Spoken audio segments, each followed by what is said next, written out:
السلام علیکم دوستو، زما نوم ګل حسن دی او تاسو ګورئ ګل حسن ټي وي. دوستو، په نننۍ ویډیو کې به زه ستاسو سره بعضې هغه مقامات شریک کړم چې هغه باندې عذاب راغلی شوی دی.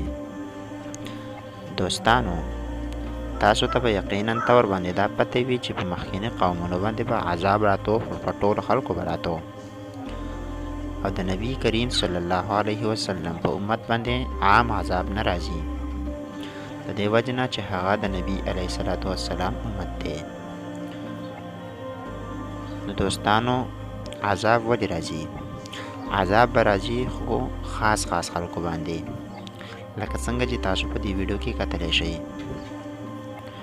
دوستانو، بعضې ګناهونه داسې وي چې د هغې د وجې نه په امت باندې عذاب راتلی شي، لکه څنګه چې تاسو ګورئ. دوستانو،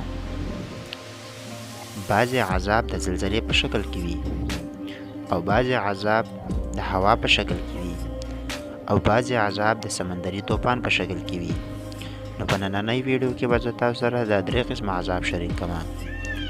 یو تاسو کتلی شئ، دا وګو چې سمندري طوفان راغلی دی، د دې طوفان د وجې نه ډېر کورونه هلاک شوي دي او دې اوبو انتهایي ورانې کړی دی. دا هم د الله یو قسم له عذاب دی. صرف خلکو له ډاډګیرنه ورکوي چې ګورئ سم شئ سم، کنې الله سره عذابونه ګورئ کم نه دي. مخکیني قومونو ته سوچ وکئ. د دې نه علاوه دوستانو، د زلزلې په شکل کې هم عذاب راتلی شي، لکه څنګه چې تاسو په دې ویډیو کې کتلی شئ. دوستانو، دا د هوا په شکل کې هم عذاب دی، لکه څنګه چې تاسو کتلی شئ. د دې هوا د وجې نه ډېر کورونه تباه شوي، ډېر مخلوق ورسره هم تباه شوی دی. الله پاک انسان له تنبیه ورکوي چې انسانانو ګورئ سم شئ سم، که نه سمېږئ زما سره عذابونه ګورئ کم نه دي. دا وګورئ دوستانو، په دې یوه ویډیو کې چې څومره ونې او څومره مخلوق یې تباه کړی دی، نو دغه شانتې نور هم عذابونه د الله جل جلاله سره کم نه دي. سمندري طوفان، سمندري بجلی او دغه شانتې نور عذابونه لکه هوا هم یو د الله یو عذاب دی چې هوا زیاته شي نو عذاب ته جوړ شي. دا زلزله ده دوستانو. تاسو په خپله کتلی شئ په دې ویډیو کې چې په دې زلزله کې څومره مخلوق خرج شوی دی. او دغه شان دوستانو، څو کاله مخکې سمندري طوفان هم راغلی و چې د هغې د وجې نه د هغه سره هوا هم راغلی وه. چنانچې په دې زلزله کې تاسو کتلی شئ چې څومره مخلوق کم طرف ته منډې وهي.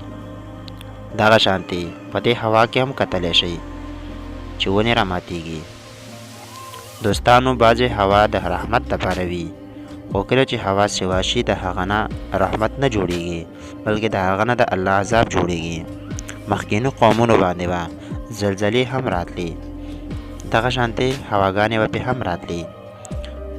د الله نه به سوال کوو چې یا الله په موږ باندې داسې عذابونه مه راوله چې د هغې موږ مستحق یو.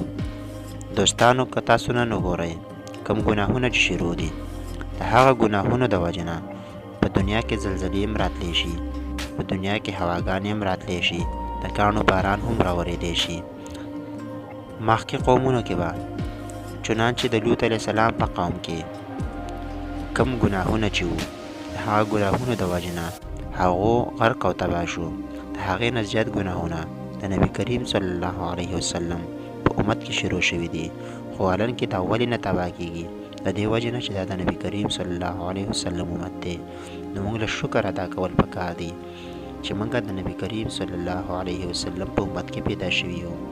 دوستانو، راځئ چې نن په شریکه باندې توبه وکړو او الله ته وجاړو چې یا الله موږ د دنیا او د آخرت د عذاب نه وساتي. نوره ویډیو پوره وه. د الله په امان.